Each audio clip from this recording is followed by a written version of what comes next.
Welcome back to another episode of Rock Boys Football Dill. If there is one team that you do not want to see in the month of November, it's Shane Beamer, the South Carolina Gamecocks. And it's pretty much just every single Sunday we're talking about the same thing, and that is this team continues to get better. LaNorris Sellers every single week is becoming a better quarterback. And I got to give a massive shout out to Dow Loggins. I think he is leaning into everything LaNorris Sellers does well, specifically pushing the ball down the field, using his legs, and he's just built an offense around his quarterback. We talk about so many offensive coordinators that, they might have a really good scheme they like to run, but they just can't really adapt around their players. I think Dow Loggins is doing a phenomenal job doing that with LaNorris Sellers. Last thing I'll note before we kind of dive into some takeaways, that was the best Missouri team we've seen all year. When we were previewing this game last Sunday, we were talking about how, look, Missouri, they're a top 25 team. They haven't played once like a top 25 team. That was a top 25 football team in the Missouri Tigers, and South Carolina, just when the moment mattered the most, was able to get it done. LaNorris Sellers is a difference maker, and this kid's going to continue to get better, and this is a team that it's just going in the right direction so fast. Fired up to get into it. Now, before we do, and as always, Till, a quick shout out to the South Carolina fans. It's no secret the boys like talking this program. We're having a blast talking this program. The South Carolina fans continue to show a ton of love to the boys. Can't thank you guys enough. If y'all do enjoy the content, consider subscribing to the channel. It just kind of slowly turning the boys into South Carolina fans. We were both kind of going nuts a little bit towards the end of that football game. Appreciate you guys rocking with the Dill.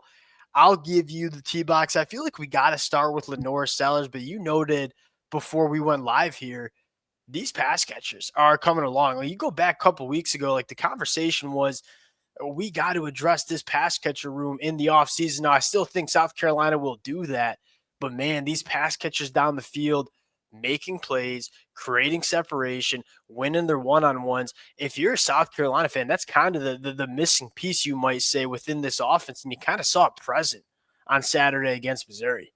Because Missouri gave them a lot of man coverage, and I feel like that's been something. Like, when you've seen South Carolina move the ball in the air, it's been a lot of working through zones, but also LaNorris Sellers scrambling around and extending plays and making some things happen that way. Like, that was one of the first games where consistently, and they weren't running the ball incredibly well. They weren't running the ball poorly, but that wasn't like the dominant feature of that game, where that passing attack, just like right from the pocket, not on broken plays, just was kind of ripping that Missouri defense up, in a good secondary. So again, those, like Nick Harbor's ability to beat man coverage, Laverity Gage's, like those guys' ability to beat man coverage, we just haven't seen a ton of it. And also the ability to make big plays off of it, like catch the ball and make a big play like Simon or Campbell, like those type of plays. Like, South Carolina needed more from their skill guys. I think they gave it to them today. Yards after the catch, and you have a ton of speed on the football field. Like, I think you first start with Nick Harbor because he's kind of one in terms of speed. Though I didn't know Jared Brown had that kind of throttle in him. I mean, Jared Brown gets the football, and like, you see some special acceleration. There's a lot of speed and difference-making ability on the football field for South Carolina. You just didn't see it all that consistently. You kind of saw it consistently for South Carolina against Missouri. They'll talk about another player, and I want to start with LaNorris Sellers, but talk about another player that I think is blossoming, Nick Harbor. Again, Nick Harbor, we kind of knew it would take a little bit. I think we were all excited about the five-star getting on campus, immediately having an impact. That was just a freaky athlete that, quite frankly, I thought was going to be an edge rusher coming out of high school. Like, and then he was a tight end, then he's changed to wide receiver. Like, there was some growing pains and development that needed to take place there. I think that the reason you were so excited about him was, what was it going to look like year 2 and year 3? You're starting to see what all we were excited about when Nick Harbor committed to South Carolina. Let's get into it. They really need that type of guy to make things happen. Because again, like, you look like they haven't shown a ton of ability to just have difference makers on the boundary and have matchups that you can like feel like you can go to. And Nick Harbor yesterday, it did feel like you like blossoming into that. Now, was it super consistent? Probably not. But again, you saw the flashes of like, well, if you leave him one-on-one, he's going to be a handful. He can draw penalties. He can beat guys over the top. Like, that type of player, they really, I think, do need that because just like so much of it's working through that tight end position. I think you wanted to see one of your guys on the boundary kind of become that number one. And I'm not sure it's like totally clear on who is that guy right now. But again, you saw some really good things from a handful of them and probably led Yeah, that. and I'd also shout out Mizzou Bennett, true freshman. Like he continues to impress me, a guy that I didn't think was going to have nearly the impact that he's having as true freshman. There's a lot of young talent on this South Carolina team that are starting to be the difference makers for this program.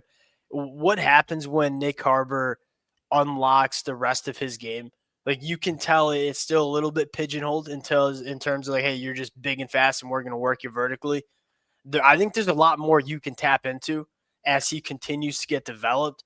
This kid has the ability to just be an absolute freak show towards the back half of 2024 going into 2025. Talk about LaNorris Sellers for just a second here. 3 of 4, 20-plus yards down the field. That deep ball is becoming special for this kid, and he can do it from all different angles. Like, he can do it extending plays. He can do it from the pocket. I thought he managed the pocket really well. You know, when LaNorris Sellers was having a lot of success, you know, earlier in the season, it was a lot of like, I'm just going to be a really good athlete. I'm going to play some backyard football and create outside the pocket. And we'll kind of get a guy kind of springing free late in the play. But he was really good. Just, hey, I'm quick decision making and just making plays as a pocket passer. Like, hey, we love that he can do all of that ad lib stuff.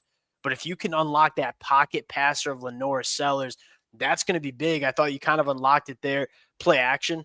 9-9 for $118, 3 touchdowns off play action. Look, in South Carolina, we still know the recipe. We're talking about LaNorris Sellers. We're talking about these wide receivers. They still want to run the football.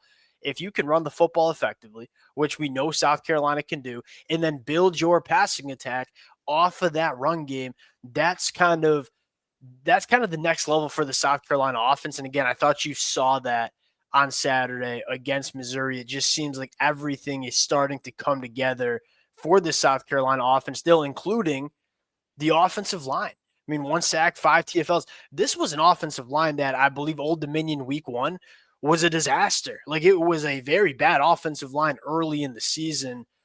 You kind of fast forward to mid-November and say, this offensive line's coming together. I think Tree looks great at left tackle. I'm kind of excited about where this offensive line is going as well, with some young cats as well as some new faces in the transfer portal. That unit starts to seem like it's kind of meshing and coming together a little bit. And I think again, the big thing is you see a guy like, especially a guy like Tree, and even on the other side with Henry, like those type of players just making the steps you needed to make. Because you look last year, that was, I think, the most disappointing thing from South Oh, Carolina yeah. season.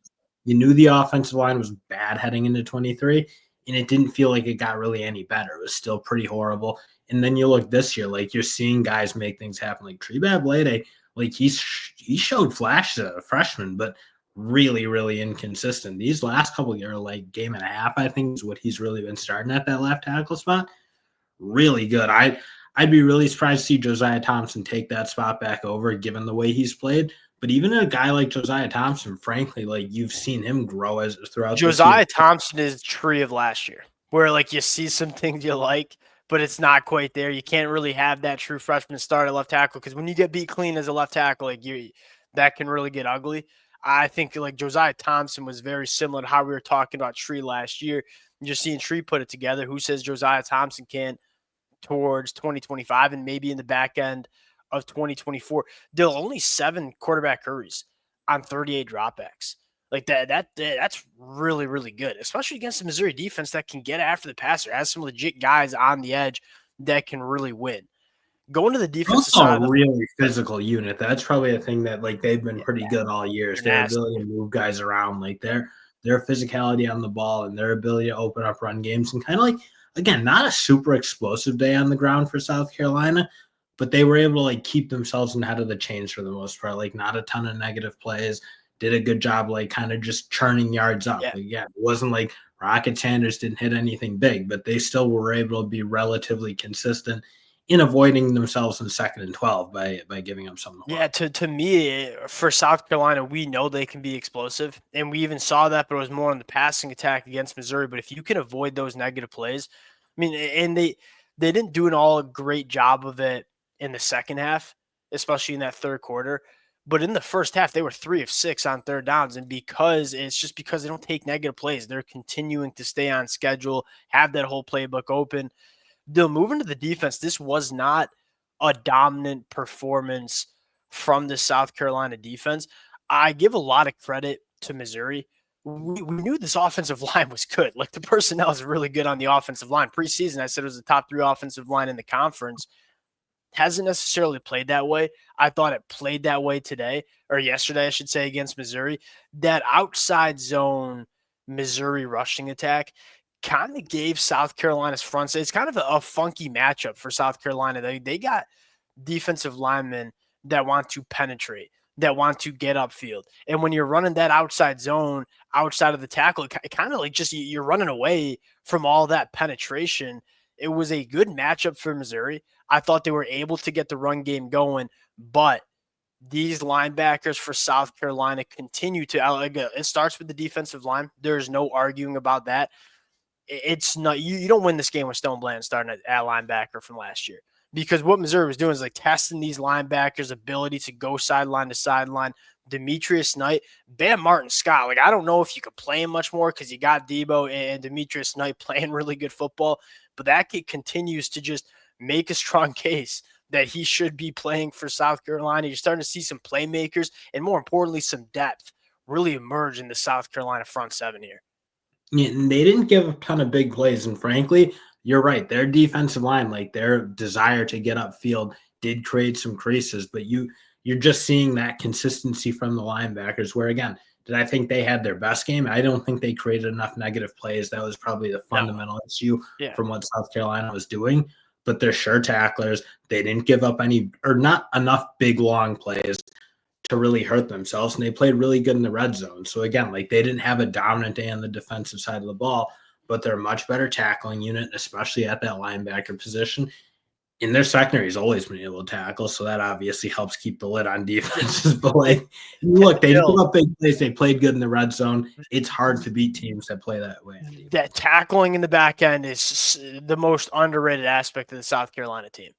I mean, Missouri threw the ball for 237 yards. There was just some plays that Brady Cook made and Luther Burner, Theo Weiss made. Like, and you just kind of got to clap your hands and say, hey, really good football from Missouri on offense. Only 86 yards after the catch for South Carolina's defense allowed.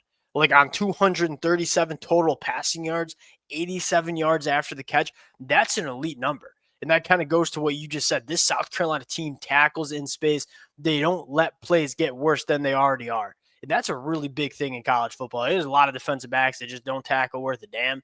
Like, South Carolina in the back end, they don't only tackle. Like, they tackle with purpose in the back end. That's about as physical of a defensive back room that you will see.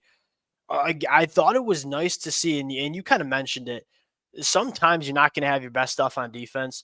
Can you play good when the moment's big? You know, Missouri was 1-9 on third downs. They weren't very good in the red zone. That's how you do it. That's how you can kind of win some of the games when you don't play your A football on defense. South Carolina did that. Just so much to be excited for. And Dill, Clemson hangs on against Pitt. Clemson's going to be a top 20 team. South Carolina is going to be a top 20 team. You're starting to see some chaos unfold in the top 12. They're going to be in the conversation come that Clemson game. That's going to be really fun. Appreciate you guys rocking with it again. The South Carolina fans, it's been fun talking this team. Y'all have shown a ton of support. Appreciate you guys. If y'all do enjoy the content, consider subscribing to the channel. We'll talk to y'all later.